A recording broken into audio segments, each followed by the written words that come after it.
Welcome to another Revolution Sunday with me, Revolution Sundays with me, yours truly, Dr. A.G. Green Sr. So glad to have you on this morning. Look like I had the wrong big initial screen on, but nevertheless, I am here. Family, you know what to do. Tag and share and tag. Tag and share and tag. Good morning to you, Pamela Moore. Wonderful Pamela Moore. Tag and share and tag. I'm getting ready to pray in just a few minutes. Got some powerful things I want to continue to share with you. Tag and share and tag. You can also text, just copy the link, put it into your text messaging service on your phone, and send it off as a text. I do it all the time for different things I might discover on social media I believe will help, bless, and empower some people that I know. And so I'm asking you to do the same thing with this broadcast here on today. Grand Rising to you, and you. Again, Grand Rising to you, and you. So glad that you're on with us this particular day. Grand Rising to Pamela, Grand Rising to Krista. And we are tagging and sharing, and we are sharing and tagging. That's what we are doing right now. I am preparing to pray, and then we're going to get started on this wonderful, lovely day. Almighty, I'm so thankful and grateful for your goodness, your mercy. Thank you today for your guidance. Thank you today for our lives in this form of living, this state of living, this realm of living. We are thankful and grateful for all of the many blessings that have been bestowed upon us and that operate from within us. We are so thankful for the necessities of life. We thank you for love. We thank you for faith. We thank you for hope. We thank you for family. We thank you for the company of good friends. We just are thankful for all things. And we bless you and praise you for this particular connection, this particular gathering we are having right now, spiritually and also via social media. We thank you that your will is done in it. You're glorified in it all. Yeshua's name, his consciousness, his way, his power. It is so. And so it is. Good to see you all coming on today. Tag and share and tag. Tag and share and tag. Such a delight, such a privilege to see you here on this particular day. And I am grateful, as always, to be able to come before you and just connect with you, as well as share, I believe, some nuggets that's going to most definitely empower and impact your life in a dynamic way. Don't forget to follow me at the various social media handles that you see at the bottom of the screen. It's at AG Green Now, at AG Green Now. Of course, here on Facebook, TikTok, Instagram, and YouTube. We've got a little expansion we're preparing for the upcoming year, but make sure you go there and follow us there or follow me there right now. I always like to remind you, that's the song I play in the background, declares for Philippians 4, that I can do all things through Christos, through Christ, through the energy, strength, and power of the anointed one, of God, that we are one with. And I want you to type in the comment section, no matter what it is you might be facing in life right now. I want you to type in the comment section, I can. Come on, type it in the comment section, I can. That's it. Type in the comment section, I can. We must personalize it and recognize that I can. We must know within ourselves that I can. We must believe within ourselves that there is authority to be able to demonstrate I can conquer, I can overcome, I can transition, I can transform, I can change, I can rise above. The greatest pivots, the greatest uh, forms of elevation, and the greatest change you will see within your life is going to come from the belief from within yourself, the belief within yourself to say and to know, I can. Come on, type it in the comment section, I can. And I can, number one, I'm powerful, but I can, number two, with most certainty, because I am connected to the Christos, I'm connected to the Christ. I am connected to that dynamic power source that is a partner in everything that I do in this life. So as you're coming in, type it in the comment section, I can. I can. That's it. Type it in the comment section, I can. And the morning resident therapist, Pastor Cotton, says, I know I can. Absolutely, positively. This is where it begins. I can. And I also like to remind you that we are the offspring of an omnipotent, powerful, dynamic creator. You are a powerful spiritual species, but you are also the creation of a powerful spiritual being. Therefore, it is your inherent birthright to be powerful. Type it in the comments section. I am powerful. And I want you to speak it out loud no matter what environment that you're in. I am powerful. Oh, you'll be amazed, some of you, as to how liberating it's going to feel and how you're going to open up channels and portals in your life just by declaring how powerful you are. Never be ashamed to own the power. Never allow anybody to make you feel guilty because you declare that I am powerful. You'll be surprised. There's some guests that have tuned in and have wondered why I have people say I am powerful. And they, say, well, I'm powerful with God. But you don't understand who you are. God made you to be powerful. You are a powerful spirit being unto yourself. And then we exercise a partnership with the creator, the source, and the sustainer. All right. We exercise a duality in power. Never ever be ashamed, family, to own your power. You're powerful. And you're not to use the Almighty as a crutch.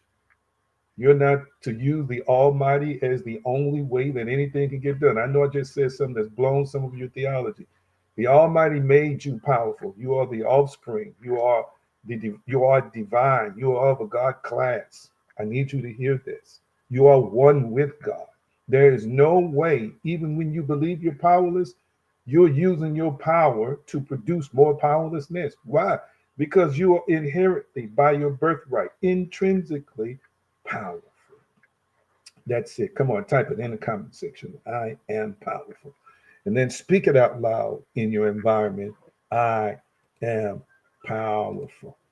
Oh my goodness, you hang around here long enough and you're going to start accessing power you didn't even know you had. You're going to start accessing power by divine permission to start living a life that is pleasing to God as well as pleasing to yourself.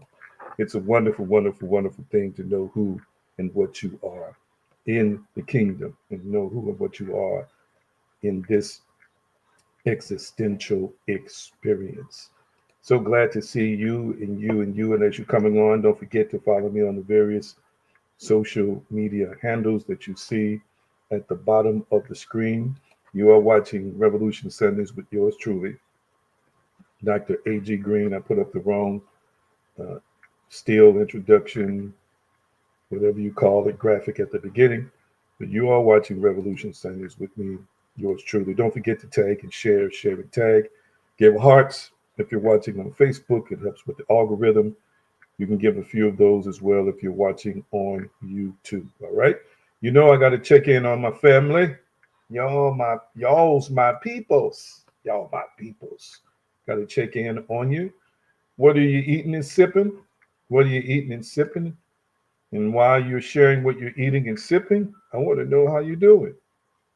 Give me an update on what's going on with you. Give me an update of how things are going.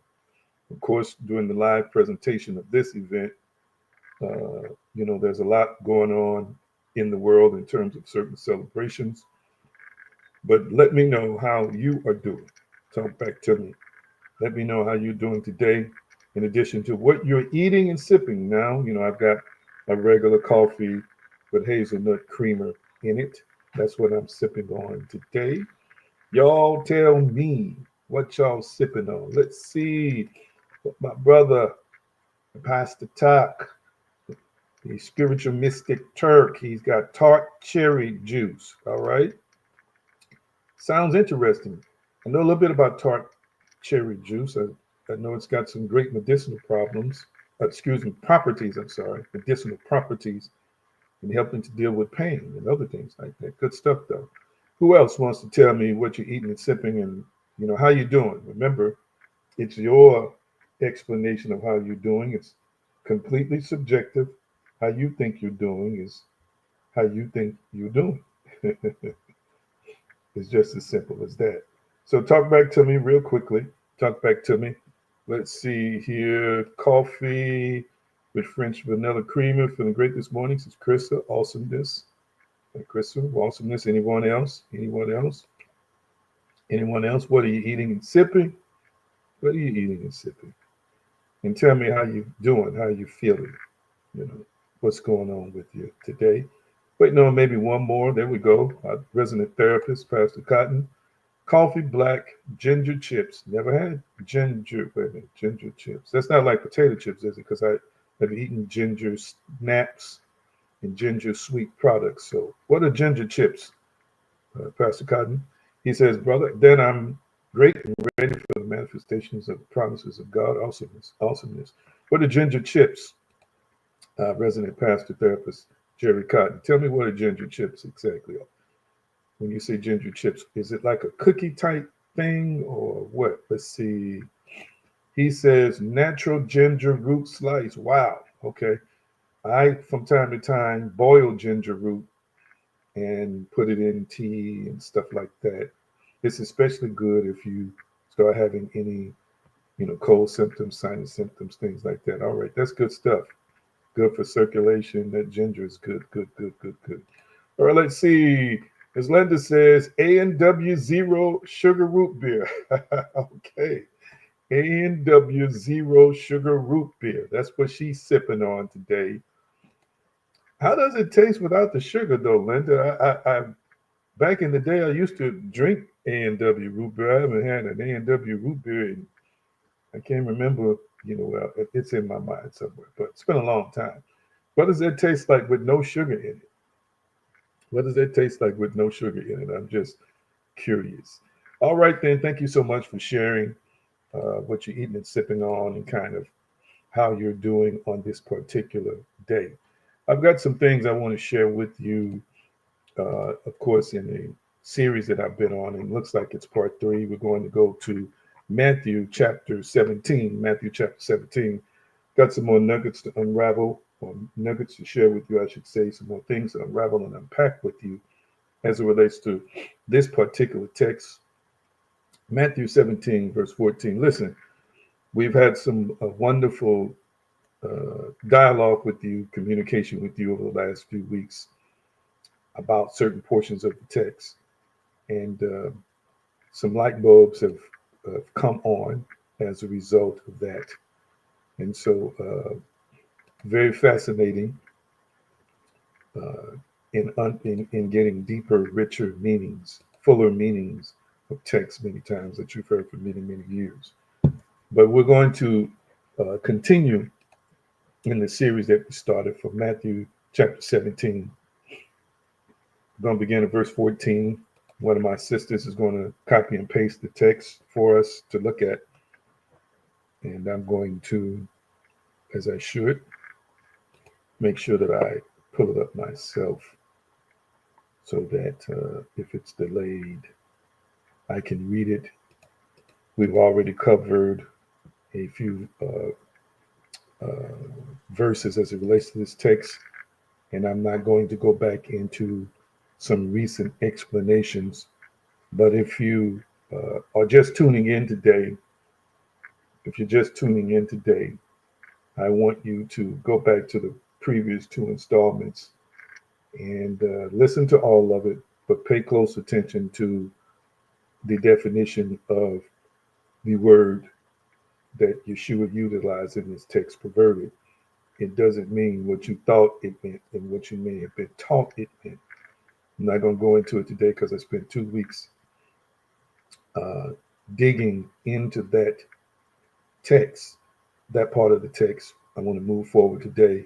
You're going to be, I think, pleasantly surprised as to what you hear me say about that word 1714. This is a new international version. That's right. New International. Jesus heals a demon possessed boy. When they came to the crowd, a man approached Yeshua and knelt before him. Lord, have mercy on my son. He said he has seizures and is suffering greatly. He often falls into the fire and to the water. C16. I brought him to your disciples, but they could not heal him. All right. We're waiting on the other part of that to come up. I'm going to save time. Let's see. When we get to, we're going to start with the King James. She'll put that up in a minute at verse 17. That's where we'll start at verse 17 with the King James. And I'll continue to read the rest of the NIV that she does put up um, in just a minute. Let's see here. Make sure I got all of that on the screen. They could not heal him. So I've already basically covered verse 16, why they could not heal him. We spent some time kind of breaking that text down for you. I'm going to begin to read from King James. Then Yeshua answered and said, O faithless and perverse generation, how long shall I be with you? How long shall I suffer you? Bring him hither to me. And Yeshua rebuked the devil, and he departed out of him. Devil, rebuke the diabolical. Diabolical in the Greek, that's what it means. We keep continuing. He departed out of him, and the child was cured from that very hour. Then came the disciples to Yeshua apart and said, why could we not cast him out? And Yeshua said unto them, because of your unbelief. For verily I say unto you, if ye have faith as the grain of mustard seed, you shall say to this mountain, remove hence to yonder place, and it shall remove, and nothing shall be impossible unto you. All right. Let's see here. We got 17. You unbelieving and perverse generation. Yeshua replied, how long shall I stay with you? How long shall I put up with you? Bring the boy here to me. Yeshua rebuked the demons, and it came out. All right, I believe that's NIV as well. It's Pastor Cotton helping us today. Let's see.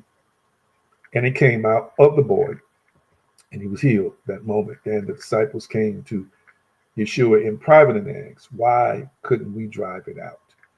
And so then I just read to you from the King James Version, and hopefully we'll get the rest of this NIV up. Just read to you from the King James Version, pretty much the rest of what we're going to cover. Okay, here's verse 20.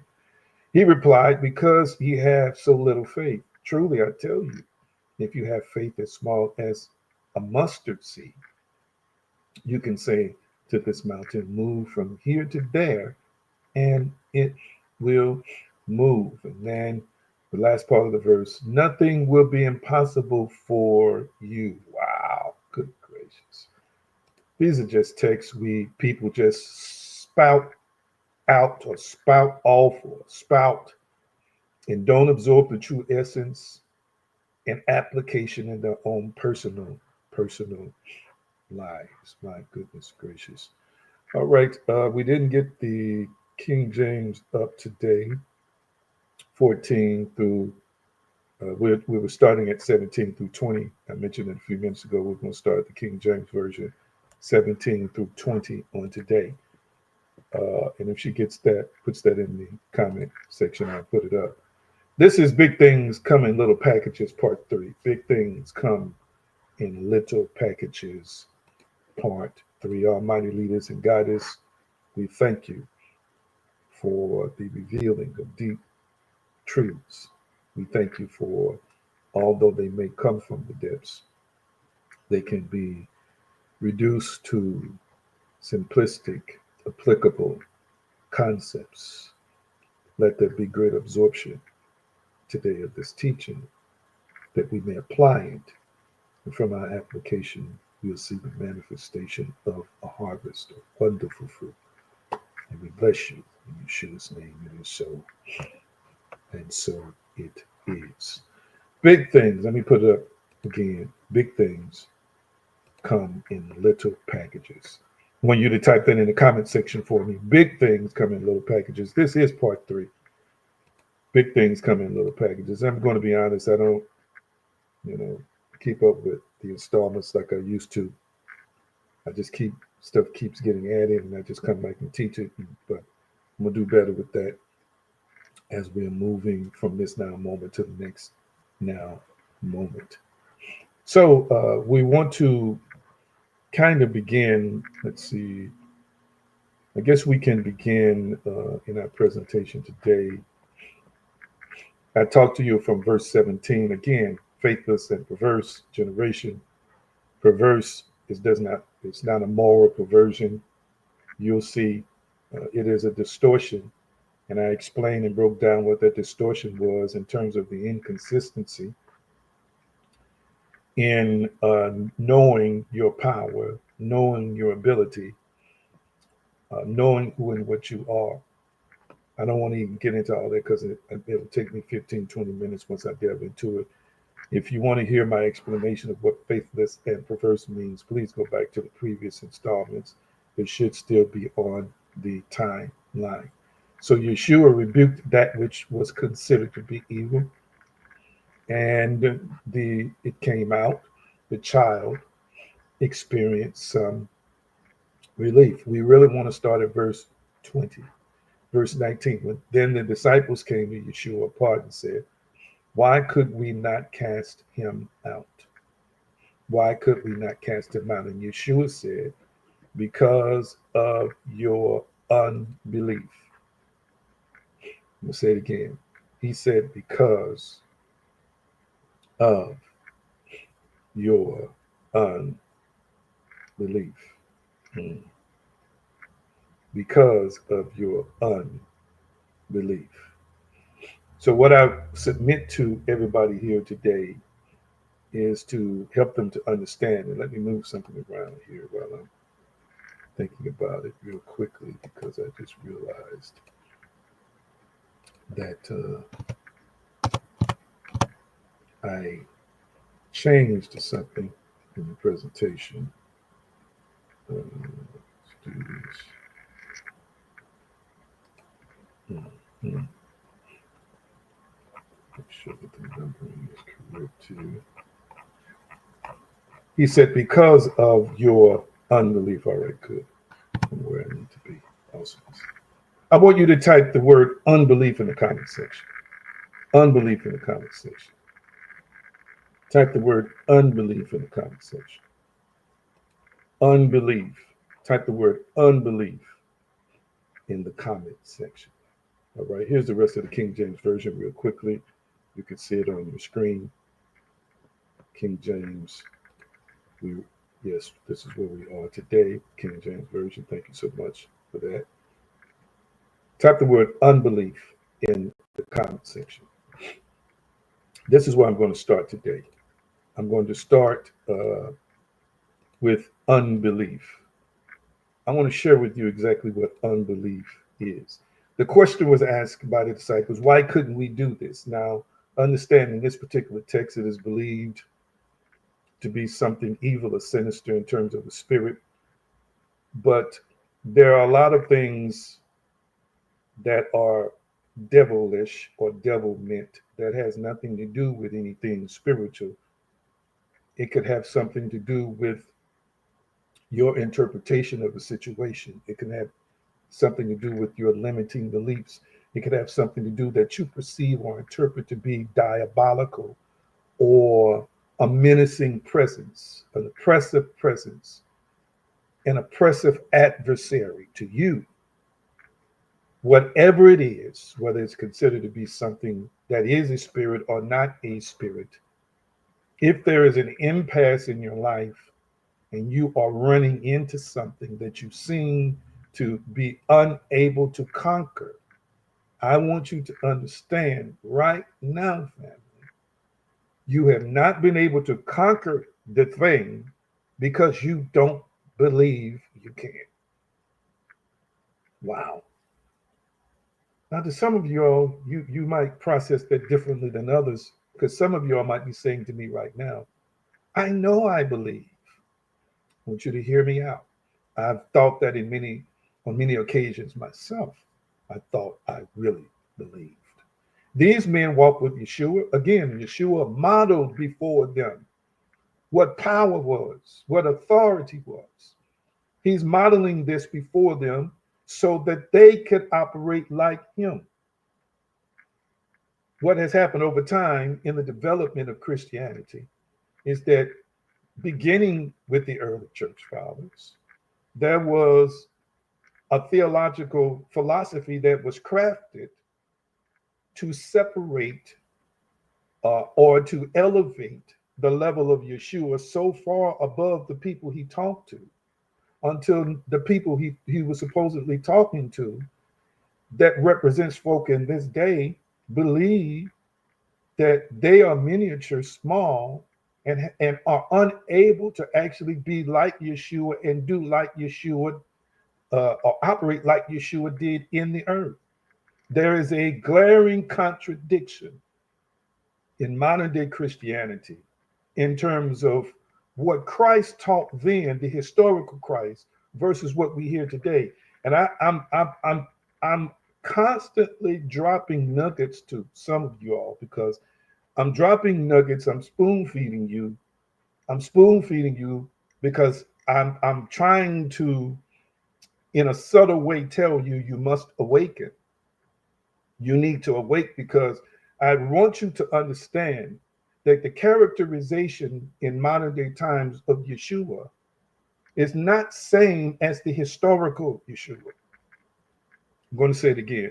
The characterization of Yeshua in modern day times is not the same as the historical Jesus.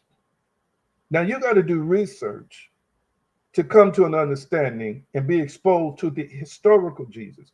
You're going to have to go past some commentaries. You're going to have to go past, some apologists. You're going to have to go deeper into some earlier texts to find out who the historical Jesus really is.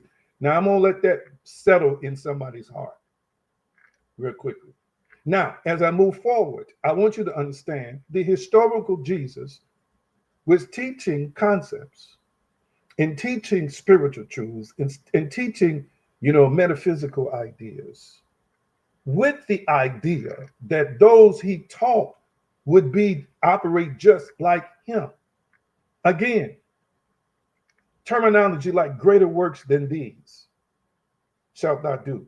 We see even on this occasion, he is angry with his disciples because what he ended up doing, they were supposed to be able to do themselves.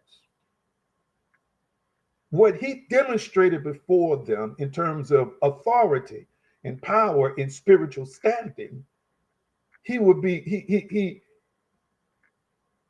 he would find himself frustrated because I've been showing you this all along. I've been teaching you this all along, and you're still not getting it. What you see me doing, you have the power and the ability to do. So I'm saying today that mentality still exists. What people are thinking, and again, we're singing songs glorifying weakness. The one song, Jesus loved me, this I know. The Bible tells me so. Little ones to him belong. or something like that. They are weak and he is strong. Here we go. You made yourself weak and inferior. That was never Yeshua's intention in his service, in his ministry, in his leadership, in his guidance. Lord, this is not in my notes, so I just need to flow with this. I just need to flow with this. Lord have mercy. I need to flow with this. Too many times we are invested in apathy. We are invested in pitifulness. We are invested in pity parties. We are invested in weakness. That is not Yeshua's way for us. That is not Yeshua's example for us. We start out the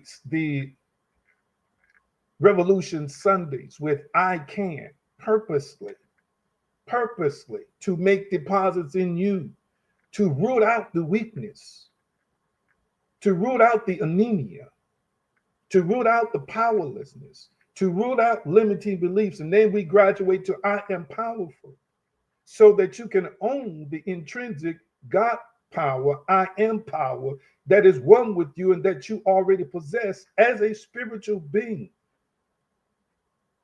I want you to hear me real clearly, beloved. So it is imperative that we get away from codependency on God and start operating in interdependency. It is imperative that you give up this weakness mindset, this weakness mentality, this I'm so inferior. Oh, if God can't do it, it can't be done. Well, God is with you. God is a part of you. God is one with you. What's your issue now?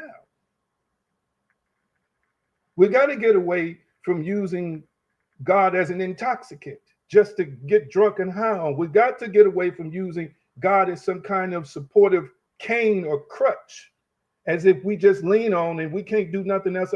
You got to get away from this helplessness, this in psychologists call learned helplessness. People can learn to be helpless. You've been taught to be helpless.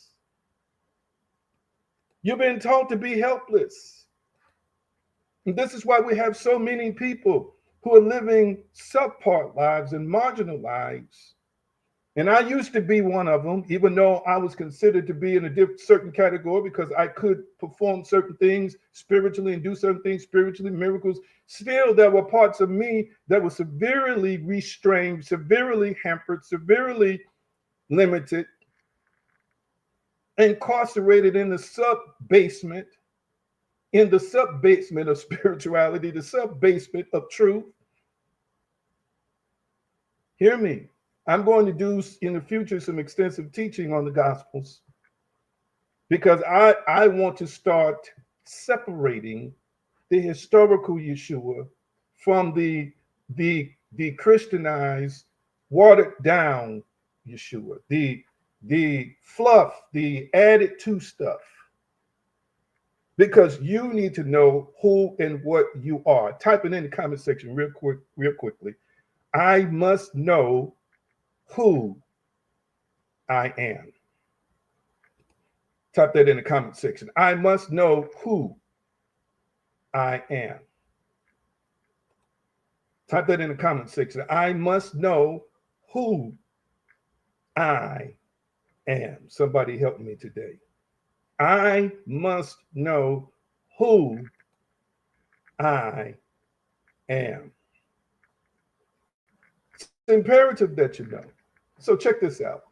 Yeshua says to them, it's because of your unbelief. This is what he says in verse 20. It's because of your unbelief. The word unbelief in this particular text is apostia. Apostia. That's the Greek word. Apistia, Apistia, I'm sorry. Apistia is how it's pronounced in the Greek, or apostia is how it's pronounced. It means faithlessness, and in a negative sense, disbelief. The lexical context for this verse, and there's always a lexical context for every verse. So when you read a concordance, that a lot of y'all might not like to hear this, but modern day scholars are basically saying Strong's is not a good concordance and it's an outdated one, but take that back. You know, your pastor might not like it, but this is why we have to keep up with cutting edge knowledge and trends. The lexical context means weak faith. It means weak faith. That is the lexical context of how it is used in this particular verse. I want you to type it in the comment section, weak faith. Now, weak faith is a powerful premise because I'm going to build from that in this presentation today. Weak faith. You're going to discover in the next few minutes that unbelief is not necessarily what you have defined it to be. Type in the comment section, weak faith. Weak faith. Type that in the comment section for me. Weak faith. This is the lexical context that it is used to mean, or that is defined to mean in this particular verse of scripture.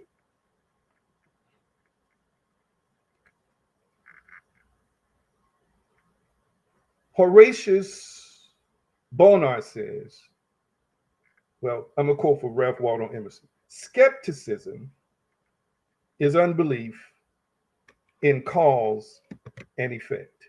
End quote, Ralph Waldo Emerson. Listen, the quote is so deep, I don't even want to broach it today because it would delay me. I'm going to read it again. Skepticism is unbelief in cause and effect. In other words, skepticism, your belief, skepticism is a belief that creates a cause, family, and an effect. Do you catch what I'm just saying? Did you just catch that? Oh, I wish I had time to deal with that. In other words, you've got to understand that thinking skeptically or thinking unbelief is not where it ends, because all your thoughts create. Let me get to the next one. Here's another quote for you. That's a powerful quote from Horatius Bonar. Horatius Bonar says, all belief is the belief of a lie. All belief is the belief of a lie. I'm gonna unpack that for you in the next few minutes. What I submit to you, my lovely sisters and brothers, today is unbelief is belief in something. I want you to type that in the comment section. Unbelief is belief in something. Unbelief is belief in something. Type that in the comment section. Unbelief is belief in something. Wow. So in other words, a lot of times when the word unbelief is used, it's used in a way where people say, well, they just don't believe, or they're guilty of unbelief, as if there is no belief present at all. No. Let me tell you, it's a belief in the negative. It's a belief in I can't. Watch this. It's a belief in something, period. So if you said somebody was talking to you and they said, you know, Ray is giving away $500 tonight at the club meeting, and you say to that person, well, I just don't believe that. Well, what you're really saying is, I don't believe that Ray is giving away money or that amount of money at the club tonight.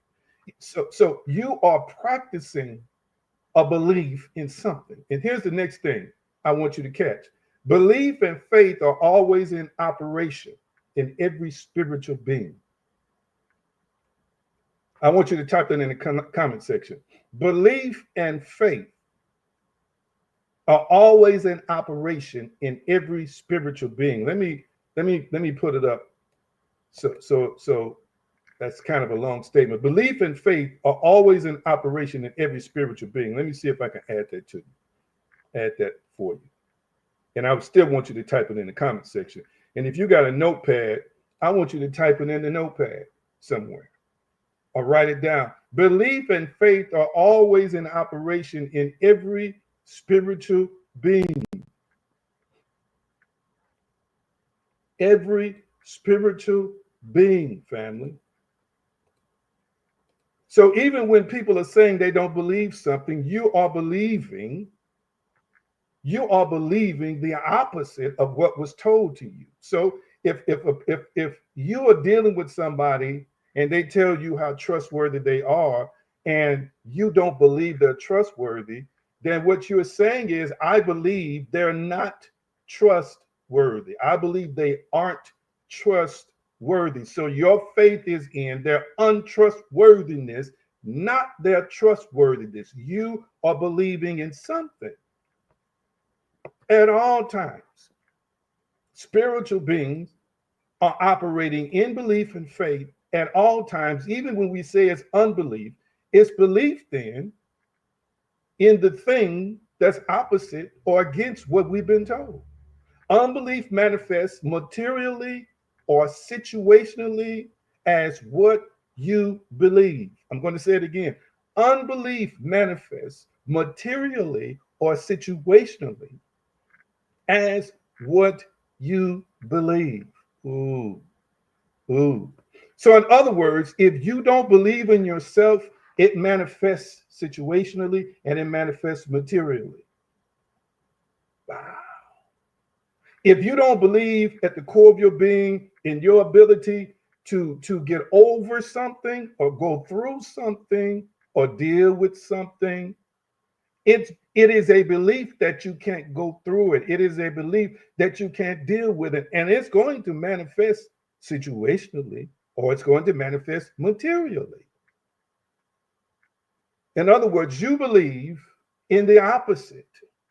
You believe in the negative side of the situation. Therefore, you're going to manifest more of the negativity. I hope somebody's hearing what I'm saying right now.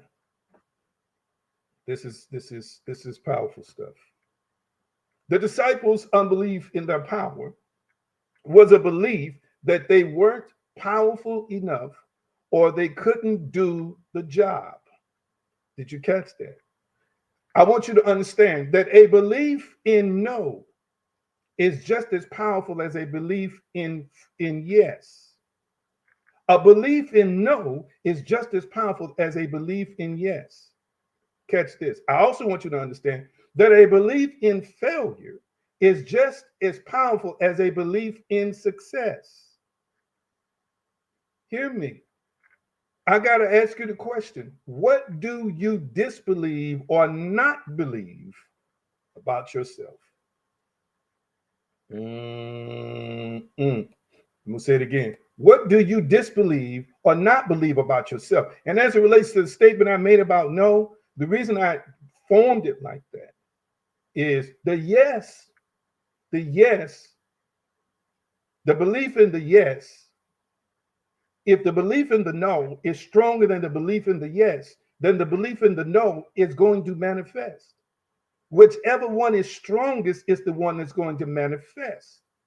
But what I'm saying to you that when you produce the no, it's equally as powerful as when you produce the yes, because it takes a certain level of faith emanating, created within you and emanating from you to produce the thing. So now I ask you the question, what do you disbelieve or not believe about yourself? Oh my God. Somebody help me. I'm asking you questions. What do you disbelieve or not believe about yourself? Mm-hmm. What is it? What is it?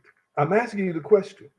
See, if you absorb these messages in humility, but yet with certainty and with a commitment to challenge yourself, this will transform.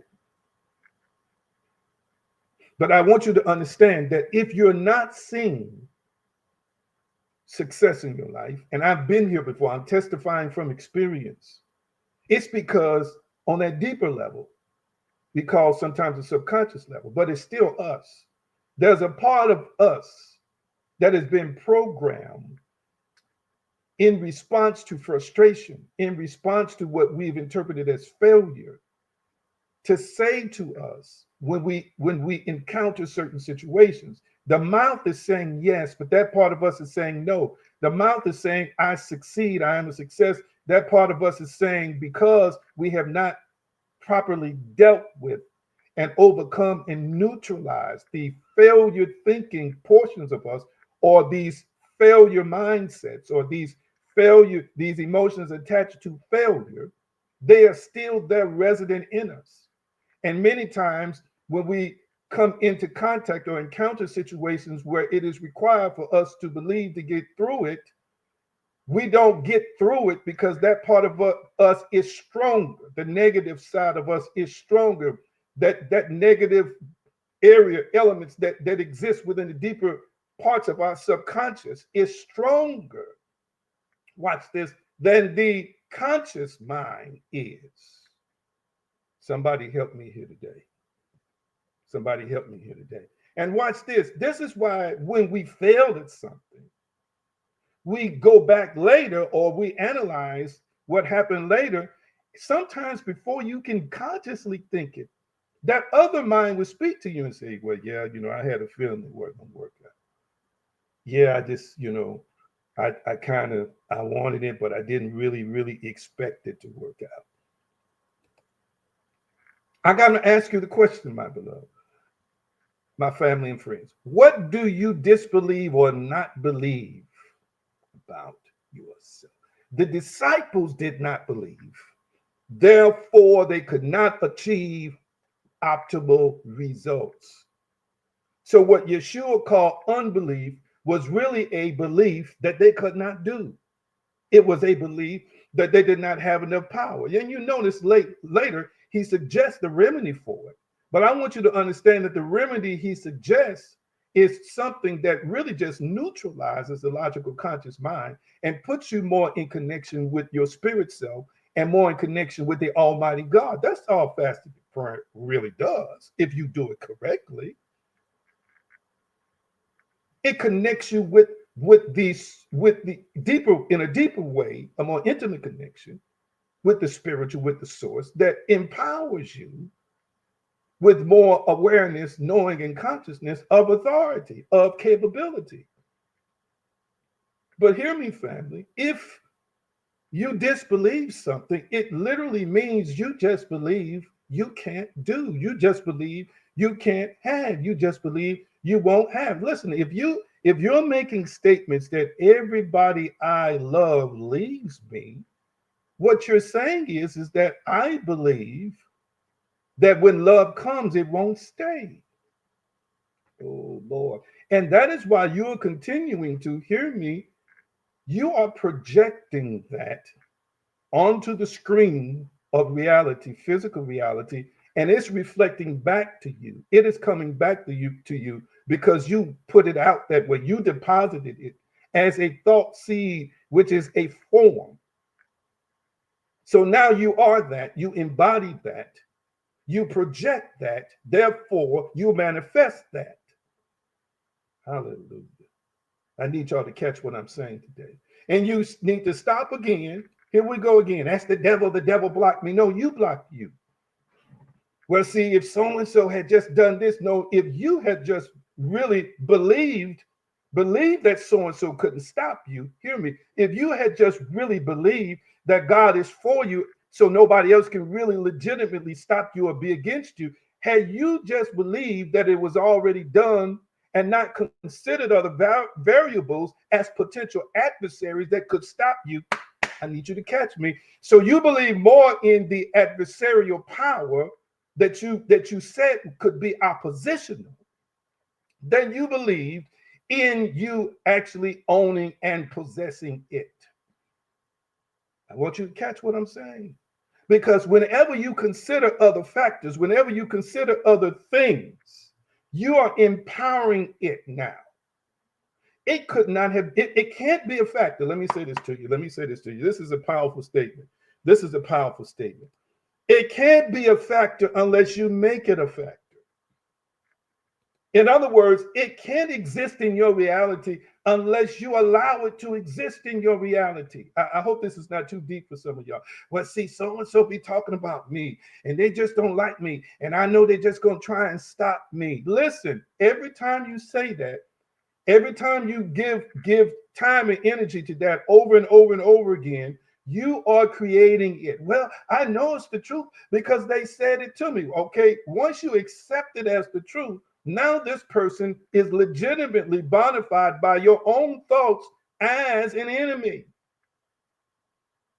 Now you are giving it power as an adversary in your life. Catch what I'm saying, family. And once you give it power as an adversary in your life, it's real to you. Now it operates in its adversarial intent. By its adversarial intent, watch this, with its adversarial intent, because the intent of the creator made it who and what it was in the world, in the reality of the creator.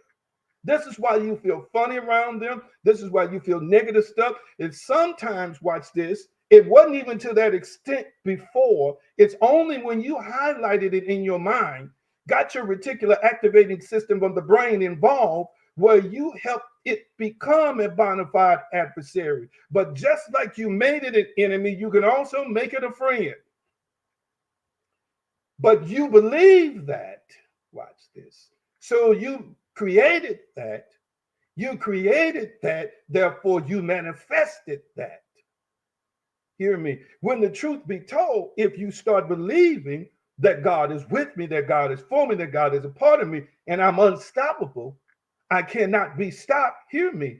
I'm not crazy. Yes, there are folk out here in your reality that don't like you, but stop bringing them into your world and creating them as characters and giving them power as characters and giving them powers as notions of reality and giving them power to be who they are.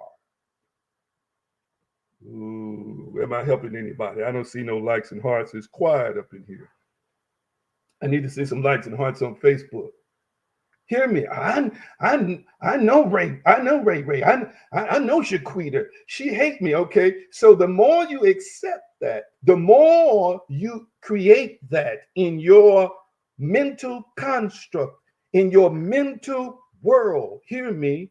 The more it is you're giving energy, power, and life to this character or caricature of a being to be that. Saying stuff with, if anybody gonna block me, if anybody's gonna block me, it's gonna be LaQuisha. Okay, stop giving LaQuisha power. Because that death in life is still in the power of your tongue. That death in life is still in the power of your voice. I need y'all to catch what I'm saying. I want you to understand, again, from the quote, I want you to realize that when you don't believe something, it creates a cause and an effect. This is a powerful spiritual principle. We must learn, we must know. Ooh, y'all quiet here in the chat. Quiet here in the chat. This is why we must learn how to control our thoughts, meaning control our beliefs, meaning control what we release into the world, what we release into the universe, and what we create from within. And I say it to you again, because some of y'all heavy on the sin side. So let me go to folk who are heavy on the sin side. When Yeshua said, I want you to understand, this is a principle. When he said, if a man looks on a woman and lusts, he's already committed adultery with her in her heart. He's saying, whether you touch her physically or not, you have created a reality from within where you are engaged with that person, where you are sexually involved with that person. He's saying what you think in the mental is just as strong and solid as it is in the material. But he also knew that what you thought in the mental has the ability, if you persist in those thoughts, to become objectified in the physical. So if it works for that, why doesn't it work for the things I just said? Why doesn't it work? Why doesn't that principle work for other things? It's because it does work for other things. If I look on something and believe it is so, or desire it or long for it or want it or see myself with it, then I already have it. I'm already doing it. I already possess it, family. That's what faith really is. Hey, I felt something on that one. I felt something on that one. I felt something on that one. I know there are too many of us thinking that our thoughts are doing nothing. There are too many of us thinking that our beliefs and what we say is doing nothing. And I'm trying to tell you that there are all kinds of obstacles that we put in our own world from our thinking and from our speaking. I need you to catch what I'm saying. I'm going to say it again. There are all kinds of things that exist in our world. Just like with our lesson today, the disciples could not do because they believed they could not do. Therefore, it materialized in a lack of success. It materialized, watch this, in failure. They are with the master who's demonstrating power all day, every time he models it before them. Every day they wake up with him and walk with him. He's showing them how to do it, but they don't have it yet because they don't believe they have it. And why would he be angry with them if there was an inability? He would not have been angry with them if they were incapable. He was angry with them because they were capable and did not produce. Wow. I feel like running right now. I feel like running. Y'all talk back to me in the comment section. Talk back to me. Talk back to me with some likes and hearts. I need to know that y'all still with me. I need to know that y'all still with me. What time is it? Do I have a few more minutes? Can I take a few more minutes? Can I take a few more minutes? Can I take a few more minutes? I'm waiting on your response. Let me take a sip of this coffee. So your unbelief is a belief in something. So I want you to type it in the comment section. Thank you so much. I want you to type it in the comment section. When I say I don't believe, I really do believe in something. Type that in the comment section. When I say I don't believe in something, I really do believe in something. Mm-hmm. Yeah. So I need you to understand your doubts are beliefs that are contrary to your desired outcomes, or your doubts or beliefs in something. Well, I doubted if I'm going to get the job. Then that's what you're saying is, well, I really don't believe 100% with certainty that I'm going to get the job. Mm-hmm. Mm-hmm.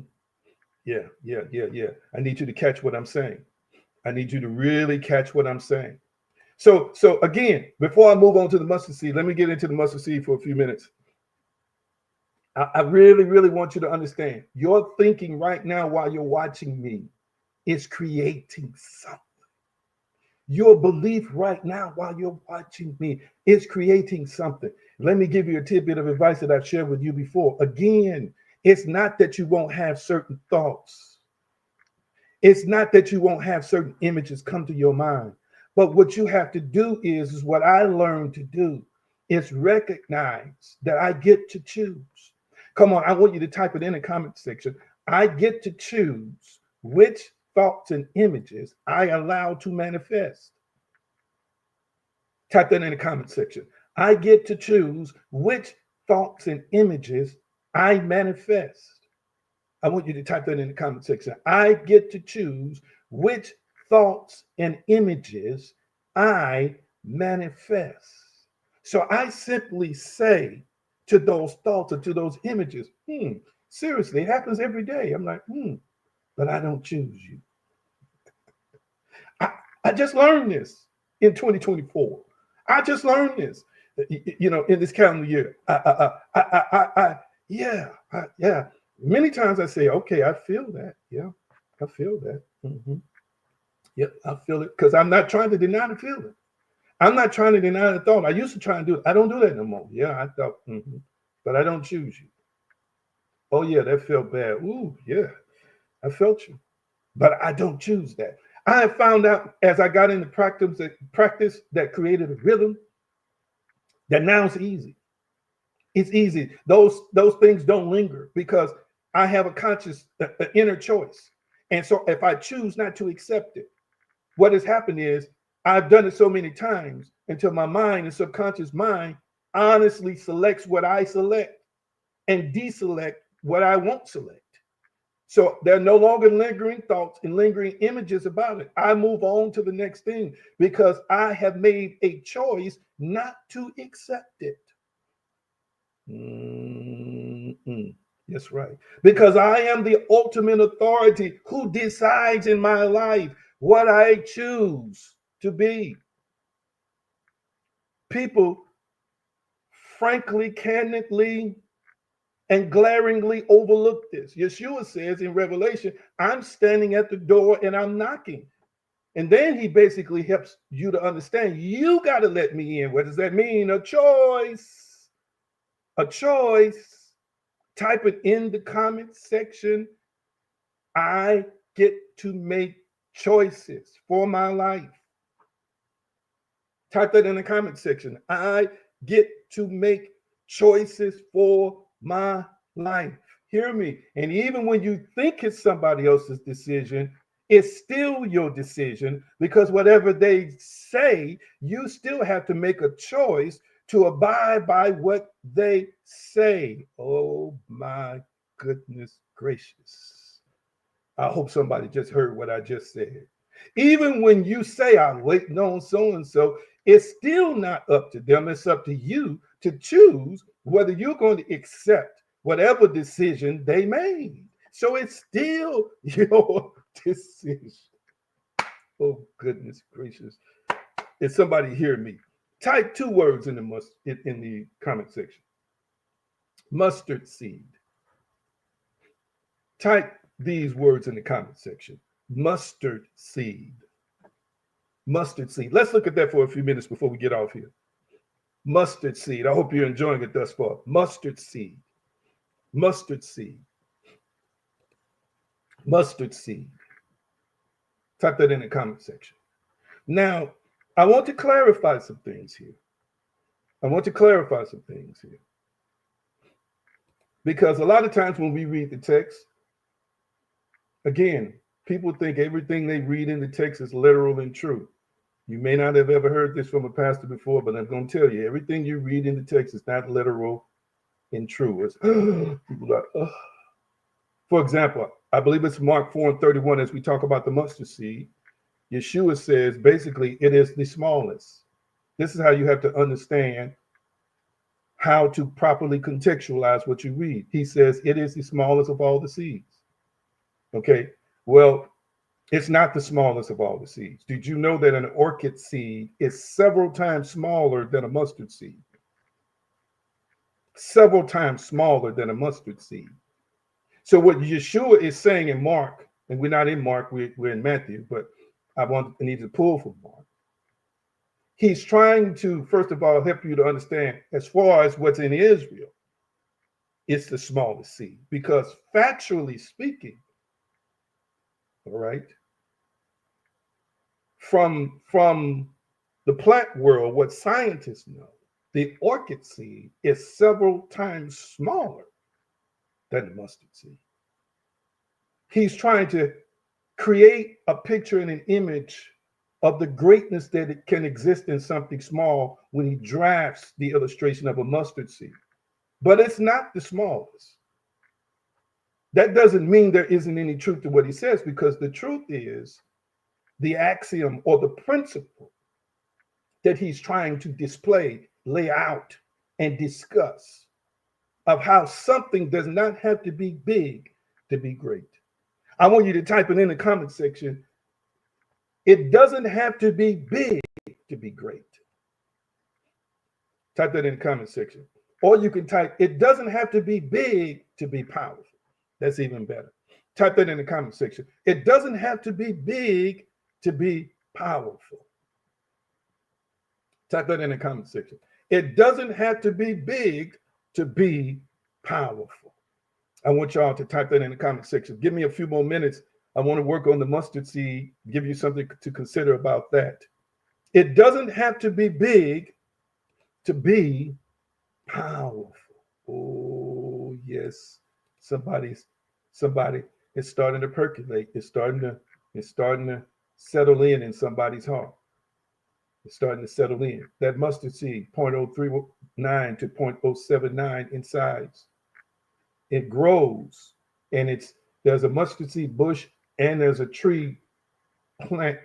The tree is a tree with, I guess you can say, shrub-like properties, not the same as the bush. The tree can grow between 6 and 20 feet. They say under exceptional circumstances or conditions, 30 feet.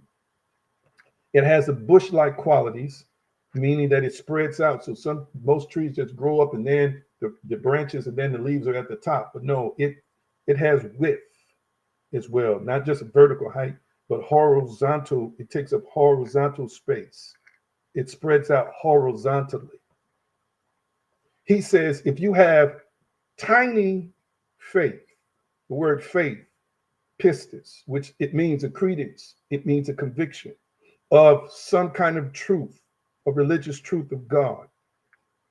So when you have faith, the conviction or inner convincing, family, is analogous with convicting a criminal in court. I say the prosecutor has got to produce evidence that convinces a jury or a judge that the suspect is guilty. The proof is not in hearsay, conjecture, or circumstantial evidence, but a true case has physical, tangible, certifiable facts that prove guilt. So, in other words, when you and I have faith, we are convinced by our belief in God. And this gives evidence or creates evidence to support the belief. So faith comes with conviction. I want you to type it in the comment section. Faith comes with conviction. Conviction means we are convinced. We are convinced. Hear me. Because why? We have the evidence from within ourselves, belief in the Almighty, belief in ourselves, watch this, and belief in whatever it is we desired is so, is done, is finished, is completed. That's the evidence. Watch this, watch this. The images are the evidence. Catch what I'm saying. The images of my faith, family. So listen to me. If you desire an upgrade in transportation, if you pray to the Almighty, now you are to continue to use that faith in imagery by seeing yourself behind the wheel of that SUV, that black SUV. Come on now, that you have desired. Feel the steering wheel, smell the new leather. Come on now. Look at your dashboard, how it's illuminated, the red lights, the green lights. I need y'all to catch what I'm saying.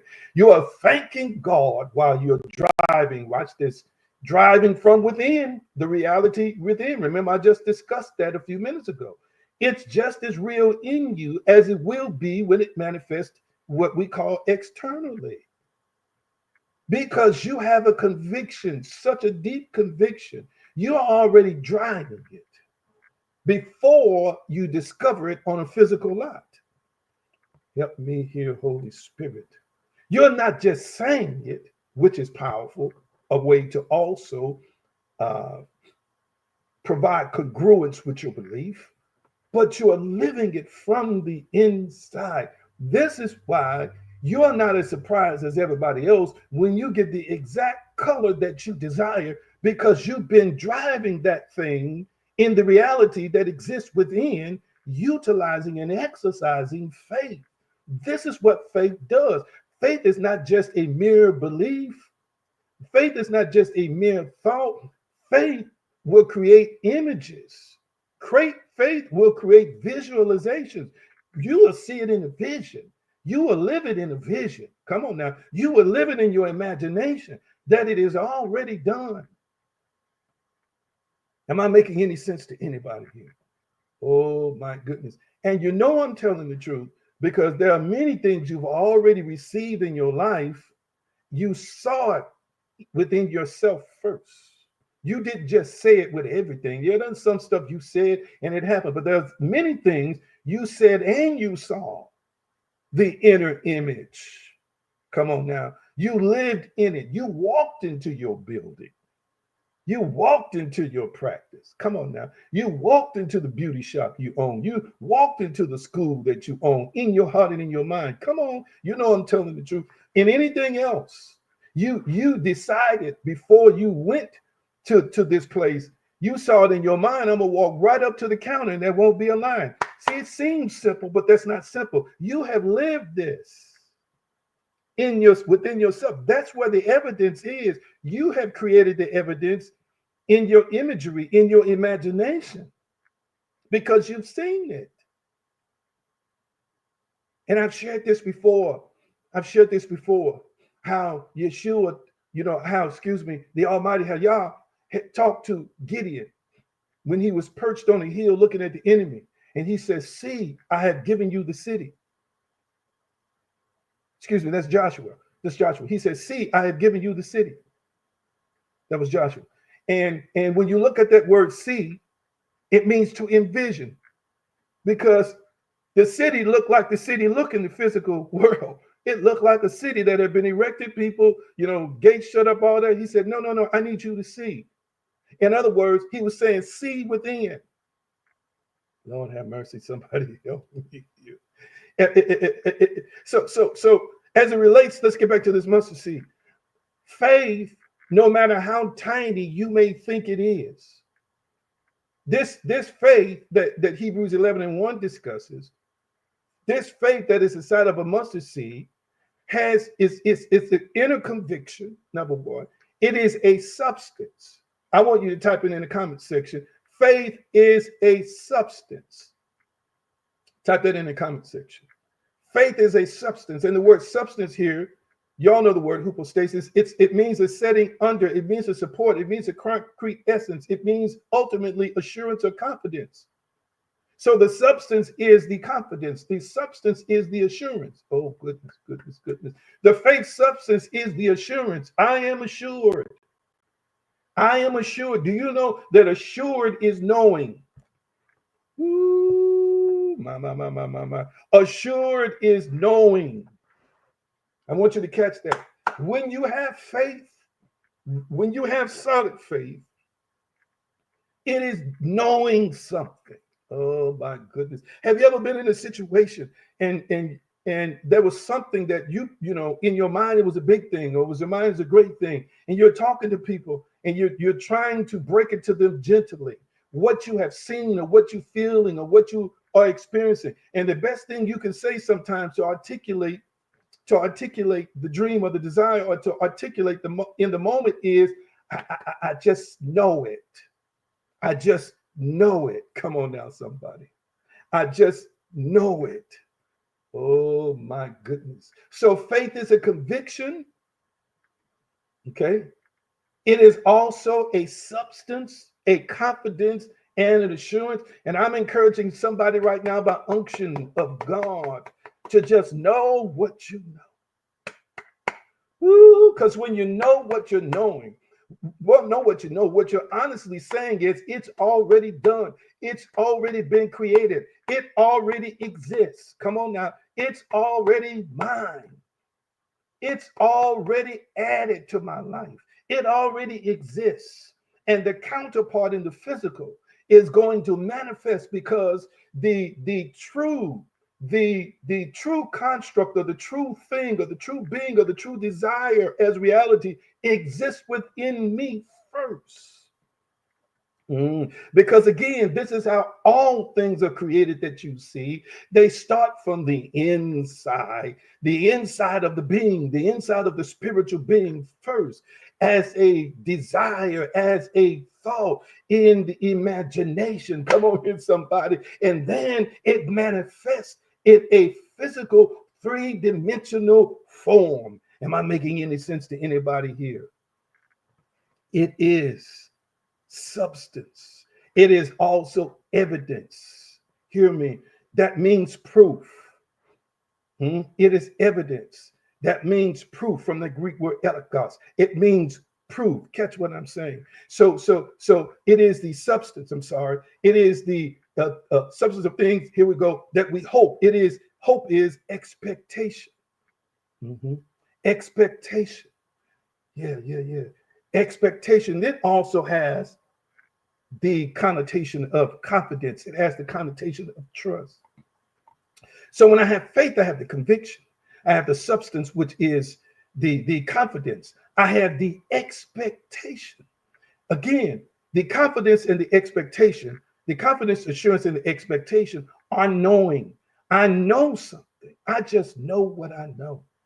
Mhm. Because I know what I know, then that I know what I know based on the evidence of what I see. The evidence of what I see exists on the inside of me. Am I making any sense to anybody?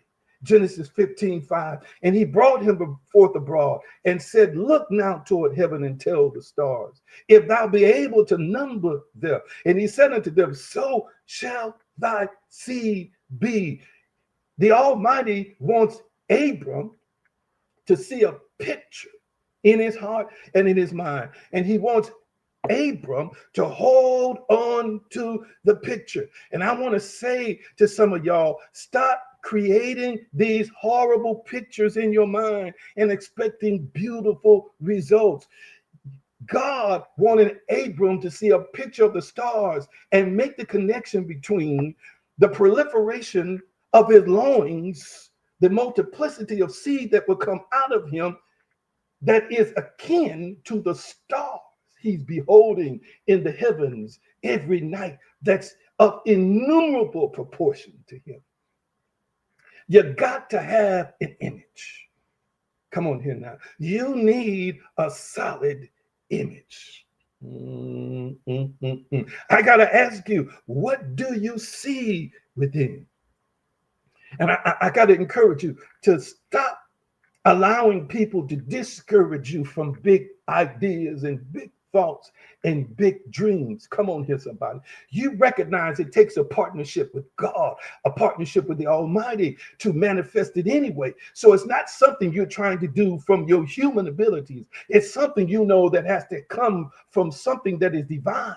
And I've got to encourage you right now to stop letting people control how big your dreams are, how big your imagery is, how big your pictures are. Come on now, how big the vision is that you have for your life. Oh, somebody help me here. I hope you hear what I'm saying today. I got to ask you, what's the image that you see in your mind? What's the image that you see in your mind for your family? What's the image you see in your mind as it relates to your relationships?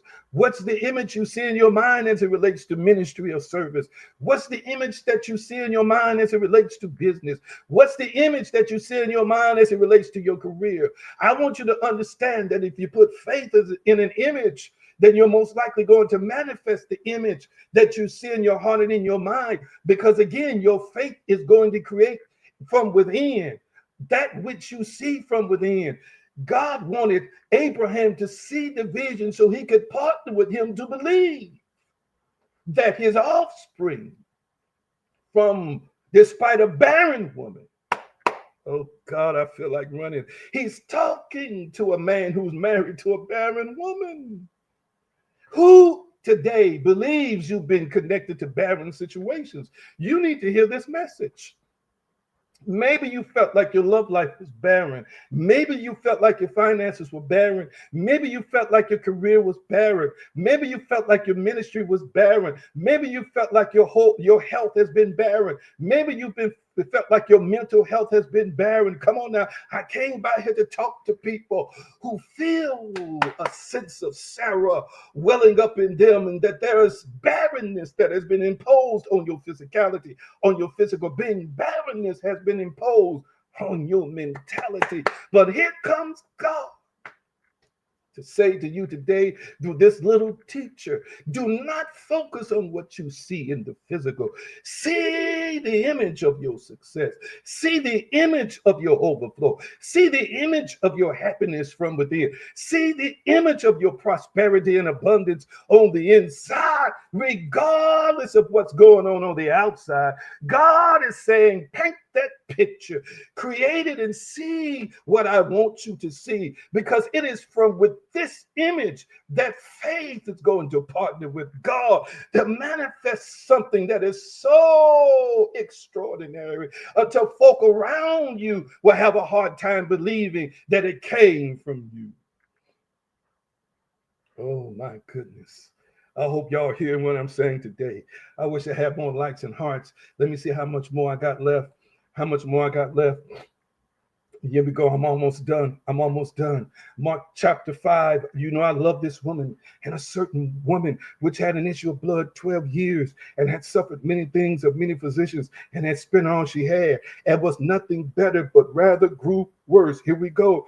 Here we go. Like Sarah's barrenness, it seemed like this precipitously got worse. Verse 27, when she heard of Yeshua, came in the press and touched his garment, for she said, if I may but touch his clothes, I shall be whole. And straightway the fountain of her blood was dried up, and she felt in her body that she was healed of the plague. Oh my goodness.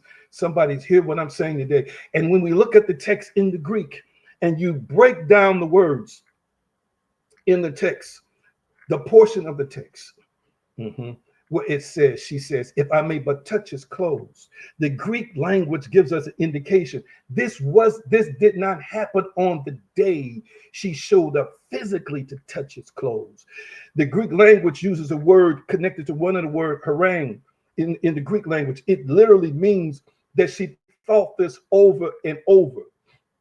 It was a thought that she pondered considerably, repetitiously, over and over. In other words, she was thinking within herself before she got to the meeting. As I shared with you all before, whenever I teach on this, you can't think something so many times without thinking it. You can't think something so many times without thinking it. Hold on, let me do this. I don't know why this thing does this. If you think it many times, it's only a matter of time before you're going to see it in your mind. Oh my goodness. Oh my goodness. Oh my goodness. Somebody hear what I'm saying? Look like a prophecy coming through from Facebook. A prophecy coming through from Facebook. Here we go. You see it on the screen. You see it on the screen. They're on YouTube, so I put it up because you can't see it on Facebook unless I put it up on my screen. It ought to be on your screen now. Here we go. Here we go. Here we go. Here we go. Here we go. Here we go. Here we go. Taking it down now. Somebody help me here. I want you to notice. I want you to notice. I want you to believe. I want you to accept. I want you to discern. This woman had premeditated in advance the healing. I told you. I've talked about this before. She created. She tailor-made. Catch this. Catch this. Catch this. When you read the text, Yeshua said, who touched me? So Yeshua is in a physical body. So Yeshua is not in her house before telling her this is how you set up your healing. This woman set up her healing on her own with what she thought within herself. With what she imagined within herself. Catch this, family. With what she believed within herself. In other words, she had the image that I'm going to show up. I'm going to weave and navigate through the crowd. I'm just going to touch the zit. I'm going to touch the fringes of his garment. Then I'm going to be gone. I'm going to get my healing when I touch it. Then I'm going to be gone. I need y'all to hear what I'm saying. Woo! See, some folk talking about you too much in your head and you can't rely on your imagination. Imagination creates reality. Imagination is where reality lives. You're watching me on a device that was once imagined. You're able to hear me. You're able to hear me.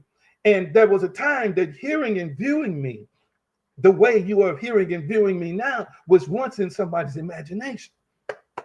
But somebody had enough faith to persist to believe that the technology could be created to provide the apparatus that you're watching me on right now. And I came out here to tell you something, and I'm going to shut it down. I'm going to shut it down. I'm going to shut it down. The mustard seed. The mustard seed contains, and I'm going to get deeper into the mustard seed. I'm going to go deeper, a little bit deeper into the components of faith the next time we meet. But the mustard seed illustration here, I want you to catch that everybody can work for mustard seed size faith. Everybody can work from a little portion and create miracles. Am I making any sense to anybody? Am I making any sense to anybody? Let me talk to you people who feel like you don't have the natural or spiritual pedigree. But I don't come from a long line of religious folk. I don't come from a long line of preachers. I don't come from a long line of bishops. I don't come from a long line of this. My family was street people, and they did this, that, and the other. And I'm just grateful to just have God in my life. I'm just grateful to wake up every day. Listen, I need you to dismiss that foolishness. I need you to stop seeing yourself as small. I need you to stop seeing yourself as inferior and recognize that even with tiny faith, you will do dynamic things. Even with something that's small, you will create extraordinary things. Do not discount yourself based on natural situations. Understand that if you use the authority and the authority within the context of your authority as a spiritual being is faith. And even if you think your faith, it's not small. It's not big. Even if you think your faith is small, even if you think that your faith is not like Mother so-and-so or Reverend so-and-so's. Come on here. Even if you think, come on here, somebody, that it's not based on your education. It's not based on how many prayers you said or didn't pray. It's not based on who you know. Hear what I'm saying today. It's not based on if they lay hands on you or not. Did you catch what I said? If you just know that you at least have small faith. Well, how do I know you at least have small faith? Because there's another text, I believe, in Romans that says God has dealt to every man or woman a measure of faith. Lord have mercy. You've got faith. I want you to type it in the comment section. I got some faith. Type that in the comment section. I got some faith. Type that in the comment section. I got some faith. Type that in the comment section. I got some faith. Oh, yes. I got some faith. I got some faith. I got some faith. And that faith, like I explained to you 30 or some minutes ago, it's working whether you know it or not. It's either working to believe you can't or working to believe you can, but it's there. It is there because all spiritual beings use it to create. Use it to connect with not just the creator, but to create. To believe in the resolution of prayer, to believe in the resolution of decrees, to believe this and that as we go about our daily lives. Yes, you do. And the faith you got is enough, more than enough, to get the job done. I need you to catch what I'm saying today. It's more than enough to overcome any mountains in your life. I'm going to get to the next installment next week. We're going to finish up. But I need you to take this away. Some of y'all, it's a holiday season. Hear what I'm saying today. It's a holiday season. It's a holiday season. And you're feeling small because you don't like the numbers in your bank account. The numbers in your bank account don't look right. And you want to do stuff for people you love. You want to give stuff to people you love. Do you realize that mustard seed size faith, family, can work wonders?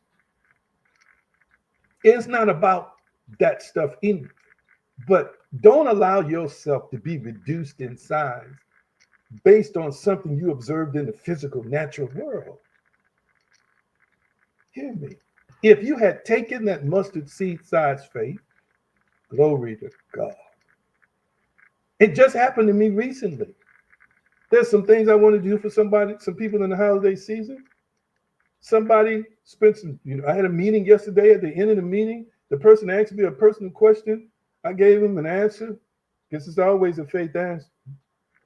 They reached into their pocket, sold, gave me an offering. I turned around and took that, watch this, to make out my list that I had made. There's a short list of people that I was going to do something for in the holiday season. I need you to catch what I'm saying. But I didn't fret before it happened because my faith told me it's already done. I need y'all to catch what I'm saying. Stop saying stuff is over and then creating scenarios where it's over, believing it's over when it don't have to be over. I felt that one. This is for somebody. The old folk used to say, they used to sing this song, faith, faith, faith. Just a little bit of faith. It don't take a whole lot. Just use the little bit that you got. Faith, faith, faith. Just a little bit of faith. I'm talking to folk right now that's got faith. Listen to me, family. Listen to me. If you just jumped on, you need to go back. You need to go back an hour into the presentation and hear me talk about faith and unbelief.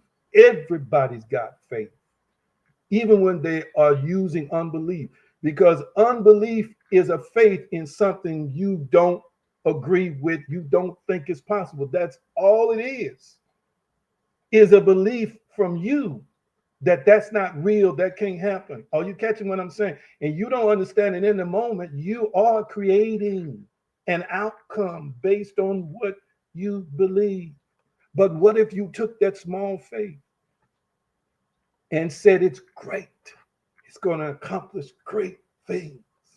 What if you use the faith you had and say, this faith is going to take me places.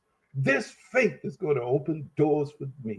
This faith is going to accomplish extraordinary things. This faith is going to release the miraculous in my life. This faith is going to bring groceries in this week. This faith is going to make sure that every bill I have gets paid. What if you decided that you were going to decide within yourself that the faith that you had was more than enough to get the job done? Yeshua said you can take that same little faith and move mountains with it. Do you believe what Yeshua said? Hallelujah. Glory to God. Glory to God. And Almighty, I thank you for everybody who's watching me right now.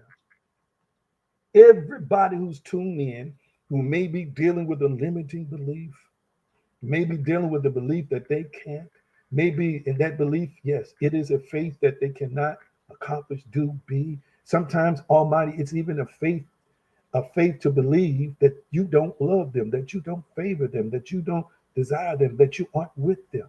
There are all kinds of things we believe that become enemies to us, that work against us. But Almighty, let the warmth of your presence, the warmth of your glow, the warmth of your power manifest on the inside of those who are viewing and watching you, and help them to know you're always with us and that they are equipped with enough faith to move mountains, to change their circumstances and situations, and to live a powerful, dynamic life. And I bless you that no weapon formed against them prospers. No evil in the body or out the body has the ability to overcome them and dominate them. And your blessings are within them and upon them. May they access faith to move mountains today and every day. In Yeshua's name, his way, his power, his consciousness. It is so. So it is. Oh my goodness. My goodness, I feel this. Am I the only one who feels this? Am I the only one who feels this? Y'all talk to me. Y'all talk to me. Mm. Y'all talk to me. I want you to accept and embrace this encouragement. Accept and embrace this encouragement. Accept and embrace the implantation and watering in others of seeds of faith. Let me know how you feel. And I want some of you all, whether it's today or the upcoming days, to take some time and use the giving opportunities at the bottom of the screen beginning now. Thank you for your gifts. And I always pray over everything as it relates to you before you give it. Now, listen, uh, I want Pastor Cotton to make sure because we had a challenge that we started. We had a challenge, a mirror challenge. We're going to check in with y'all in a minute. There you go. You already got me. You already got me. Now, listen, I want you to give today. Sow into my life. Continue to help me to do ministry on this platform and others. I got some wonderful dynamic things planned for you in the new year. Andrew is on here today. Our therapist, Pastor Cotton, is on here today. I'm going to bring them in to join me and maybe a few other experts in fields. And the beginning of the upcoming year, I'm going to be doing, it might be private teaching, I'll see, but we're going to uh, help you to manifest a new you in the upcoming year. So we're going to talk about not just your spirituality, but we're going to talk about your psychology, your mentality, your state of mind. We're going to talk about uh, health from the aspect of the foods that you eat. All right. And we're going to have a financial piece.